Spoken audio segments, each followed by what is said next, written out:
Olá, muito boa noite para você. Está no ar o CNN AgroNews. Eu sou Leandro Stoliari e aqui você fica sabendo tudo o que acontece no Brasil e no mundo sobre o agronegócio. Vamos juntos, seja bem-vindo. E a gente começa essa edição falando da AgriShow, a maior feira de tecnologia agrícola da América Latina. O evento terminou hoje com um saldo negativo. O volume de negócios teve uma queda de 22% em relação ao registrado em 2025.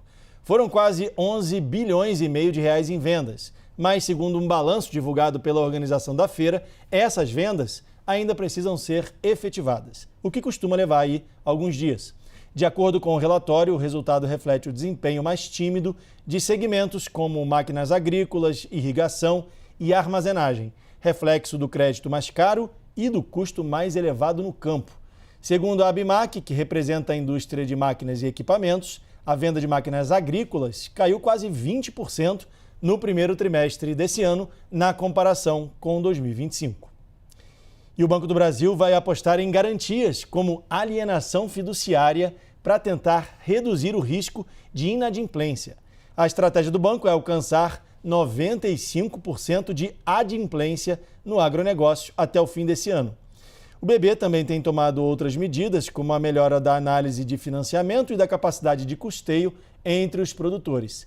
A alienação fiduciária é um mecanismo de garantia em que o bem financiado fica em nome do banco até a quitação da dívida. Isso reduz o risco, já que em caso de inadimplência, a instituição financeira pode retomar o ativo de maneira mais rápida e com menos custo. O Banco do Brasil usou a AgriShow como teste. Se confirmadas, as propostas de financiamento com o banco feitas na feira podem chegar a 3 bilhões de reais. E o agronegócio voltou a ser o setor que mais deu entrada em pedidos de recuperação judicial no Brasil durante o primeiro trimestre desse ano. Segundo o relatório da RGF, a agropecuária fechou o mês de março com 539 empresas em recuperação.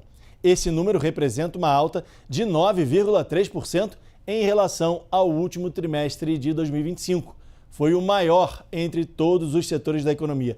Vamos então aqui para o nosso telão para entender quais são os segmentos mais afetados. Olha, a soja, o cultivo de soja, lidera a lista de processos, com 243 empresas com pedidos de recuperação judicial. Seguida pelo setor de carne bovina, com 89 empresas, e cana-de-açúcar, com 49 empresas em recuperação.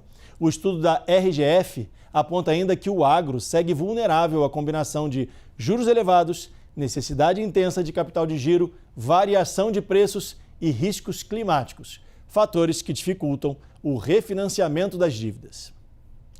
O advogado especialista em recuperação judicial, José Afonso Leirião Filho, acredita que o número de pedidos de recuperação judicial no agro ainda vai aumentar. Vamos ouvir. A recuperação judicial aparece como uma das respostas para esse autoendividamento, por vezes, né, com uma governança que não é ideal ainda, né? O produtor brasileiro ele atua historicamente, e isso é censado pelo IBGE, ele atua historicamente na qualidade de pessoa física, né?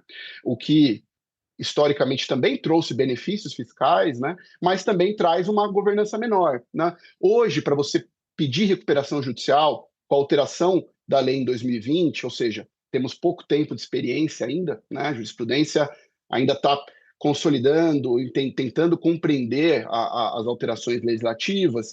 Para esse pedido, o produtor precisa ter pelo menos uma escrita contábil regular, que é exigida das empresas, né? Mas, infelizmente, não é a realidade. Então, todos esses fatores, a despeito da gente ter uma atuação dos produtores, né, nos elos da cadeia, e a depender da cultura, da localidade, esses produtores enfrentam mais ou menos essas dificuldades, a tendência, e isso está sendo provado, é um aumento do número de pedidos, de fato.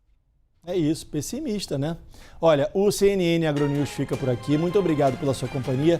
Você fica agora com o CNN Prime Time, as notícias do Brasil e do mundo. Mas não saia daí, porque eu volto depois do jornal com o CNN AgroNews e eu espero você. Tchau!